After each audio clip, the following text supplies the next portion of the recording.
Sorry that I haven't been on for a little bit.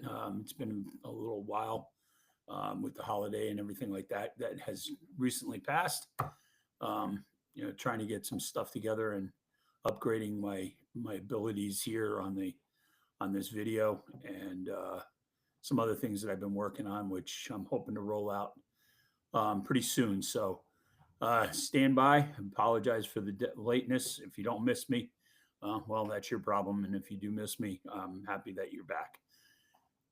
That being said, as always, there's a lot of things to talk about, but I'm only going to highlight a few things. And one of the things that I wanted to highlight is that, the messaging of the Memorial Day weekend that, we forget that it's not necessarily a celebration of a holiday that it's a memorial, which is why it is called Memorial Day, of those that gave everything to have us be a free nation. And people seem to forget that, and not to mention that they take the um, privilege of being an American citizen for granted. And people that come here, they come here mostly for the good reasons, and you've got people that are outliers, and that we're seeing that more and more these days.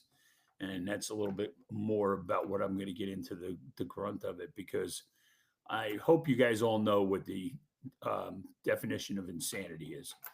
Um, if you don't, insanity is defined by if you try to do something more than, if you do something the same way more than twice, that's insane. Okay, so here's where this is going. The Democrats continue to use the tactics that they lost the last election in, and that is belittling the people that don't have the same opinion of them as they do. And it's not working. And you can tell that it's not working. They're also putting their emphasis on things that 80% of this population don't care about. Do they care about illegal aliens being here? Yes, we do, because we don't know who they are. We don't know what they're up to. And as it turns out, a majority of these guys that are, and women and men or whatever, are coming over, and they're just creating chaos. And even the fringe left has to recognize that by calling the president of the United States, Donald Trump, all kinds of names, and like the guy that's running Springer he's running for mayor of New York City, calling the guy a schmuck, keep him out of our business. Well, what are you going to do if you need national help and you're calling the guy an asshole and a schmuck, and we're going to keep him out of our business, and we don't want him to be around hanging around, and also you expect to get aid from the federal government if that's the way you're going to talk about the president of the United States? And how did that work out for Hillary when she called everybody that followed Donald Trump or believed in what he was saying a deplorable? Or how did that work out for Joe Biden calling the constituency that Trump was reaching out to a bunch of garbage?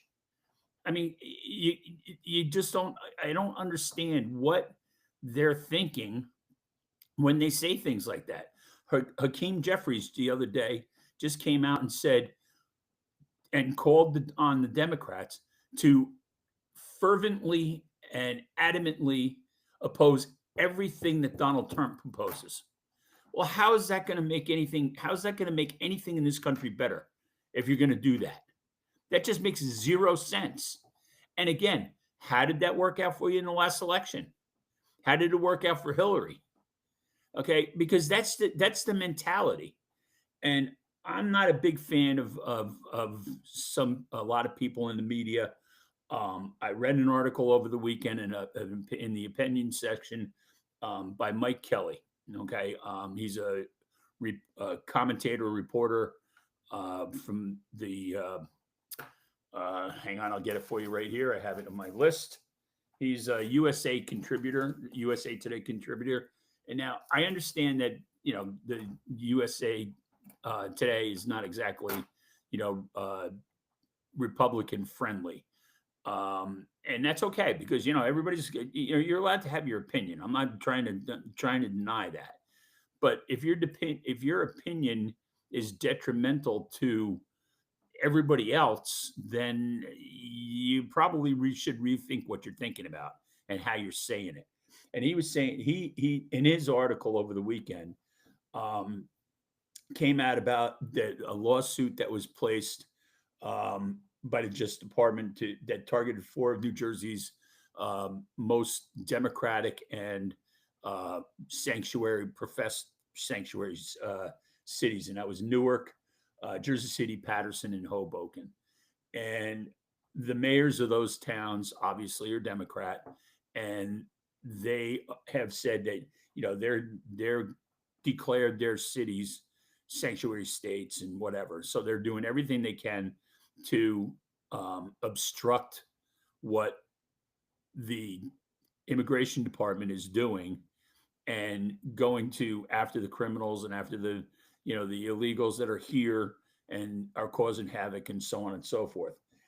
And he in his article he equated it to the irony of back in the I guess it was the 60s or whatever it was during the segregation days, the Jim Crow trials, and that everything that they're doing is against what the Constitution says, even though they claim that they're upholding the Constitution. Well, they're not, because the Supreme Court has come out and time after time after time have said that they're wrong. And that's what that's what happened with the whole Jim Crow thing. There was a way of translating and trying to put things together that made no sense, because it was all about the segregation, and they were the people were trying to to abolish that whole thing and the mentality behind it, and they just went to court, and the court struck it down and said, no, you can't do that, because that's not right, and that's not what the Constitution says. So if you're gonna use the Constitution to say you're doing the right thing, well, maybe you ought to read it. Because I remember a couple of years ago when our Governor Murphy, came out and again said it during the COVID period that, well, I don't know anything about the Bill of Rights. I've never read it. I don't know about I don't know if how can you be a politician and not know what the Constitution says, number one, and how can you not know about the Bill of Rights? That to me just it baffles my mind. I mean, aren't you supposed to be political science people? Most of you guys are lawyers. You should know what it is. And I don't understand how you not know. And you can twist it and turn it all you want. But bottom line is that if it goes to the court's going to uphold the Constitution if they're doing their job. And that's their job. Is I don't care, if you got a liberal on the court, or if you got a conservative on a report, on the court. I don't care if it's a Republican appointee or a Democratic appointee. If you're a good judge and you are upholding the virtues of the Constitution to the letter, then I don't care what side you're on. You got to follow the rule of law. That's the way it is. And if you don't like that, well, then you got to go to the Congress and you got to get the changes made of whatever it is you don't like. You can't just change it by yourself. The governors and the mayors of these cities, you can't just upend what the Constitution says. If you don't like the way the rules are written, then change them. And the way you change them is by going through Congress and going through Senate, and then it has to go to the population, because anytime you get a constitutional amendment, it has to be passed by the Congress and the Senate with a 2/3 majority. That's number one. Then the president has to sign off on it, number two. And then it has to go to the states, and it has to be ratified by the states, 38 of them being the majority, in order to get it passed. And for those of you that didn't pay attention in your civics classes or take any civic classes and are too busy learning about how the gay population helps you out and their history and how it is important for them, and so on and so forth. Well, then maybe you ought to go back and actually, A, sue your school because you didn't learn about this shit. And B, maybe you should go and read something other than staring at your fucking phones and looking at Google and getting your information from TikTok.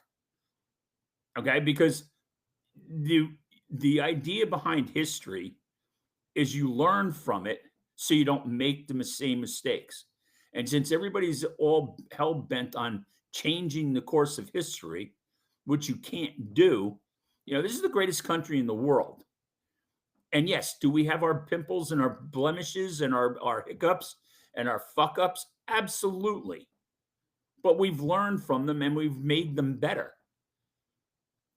And just for anybody that is out there that's a minority, okay, um, I applaud you guys for the ones that are standing up and not going with the the normal way, I guess, if you want to call it, as far as what you've been taught and how you vote and stuff like that. But those that are stepping away from the norms of the the minority community, the African Americans, the Hispanics and stuff like that are coming more to the conservative side.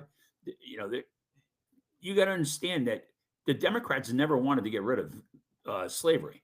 So if it was up to the Democrats, you'd still be enslaved. I mean, maybe not now, but because we've evolved, and the equity thing and all that kind of stuff. That, I mean, to me, it makes sense, but it doesn't make any sense to mandate it, because I can figure out, regardless of your skin color, if you're a good person or not. If you're a douchebag, I'm going to tell you so. And if you're not, then you and I can sit down, have a conversation, shake hands, and have a beer together or a drink or whatever the case may be. Okay, but we can have a normal conversation. But if you're a douche, I'm going to tell you you're a douche. All right. That's just the way I am. And anybody that knows me will tell you the same thing. So, in wrapping this up, I'm going to keep it a little short today, because I've got a bunch of things that I'm working on and need my attention. But let's get over this nonsense and start coming together in a real way and having conversations. And that's what this podcast is supposed to be doing. The videos that I post is maybe not having a conversation with me, which I would enjoy. You want to have a conversation, you can find me on Facebook, Instagram, whatever.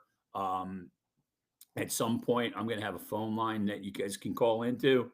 I'm working on that. I've got some other things that are coming down the pike, T-shirts and stuff like that. So if you guys are enjoying this, I appreciate that. If you want to talk to me about something, that's great. If you want to send me an email, fine, whatever. Like I said, I'm on Facebook, I'm on Instagram, I'm on YouTube and X. So, knock yourself out. Comments are always worthwhile. They help me. And, if you're criticizing what I said, well, give me the reasons why. And if I can agree with you, I will. If I don't agree with you, well, then, we obviously have a disagreement. That doesn't mean that I'm going to hate you for it or lambaste you or whatever. I'm not that kind of a person. Your opinion is your opinion. But with that all said and done, I appreciate you guys, the ones that have been listening to me from the get-go. I know that you guys know my backstory for this and how I got involved in it, and I'm kind of having fun with it now, and just trying to make it better for you guys and make a better experience of it. For more information on the other stuff I was talking about, you can go to drunkdutchman.com, and you'll be able to find more stuff about the things that I had talked about. And I'll put it up here in a second if I can figure out how to do it again, because I am losing my mind here. Anyway. All right. Well, either way, we're going to share. We're going to forget about that for now. But again, the website is www.drunkdutchman.com. All right, guys. With that, have a great weekend. It's supposed to be a little warm here in the Northeast. Little thunderstorm action coming in, but other than that, enjoy your time. God bless you all. God bless America. And remember, we're all in this together. So we might as well work together instead of separately. All right. Have a good one, guys. Enjoy. Appreciate your time. And have a great weekend.